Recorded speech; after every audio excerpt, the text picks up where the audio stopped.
Welcome Mailvians. Today we will talk about how best to utilize RFM analysis in your email marketing.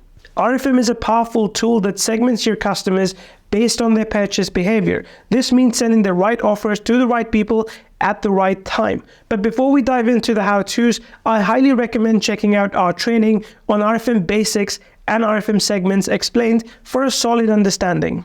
Now let's get into it.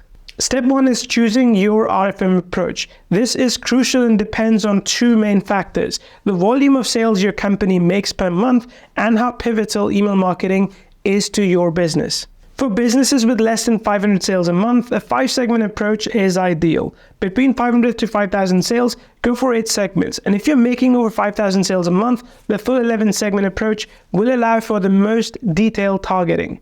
Also consider how crucial email marketing is for your sales channel. Even with fewer sales, if email is key, aim for a higher number of segments because that might be beneficial. With your approach chosen, it is time to create automations for each segment. While this sounds daunting, focus on segments likely to yield the best results first, like your champions. Not every automation needs to be complex. For some segments, a simple email or two does the trick. This is where our How to Set Up RFM with MailView training comes into play. That's it for now. Go over the 2 steps again and start implementing. And if you need additional help, just reach out to us.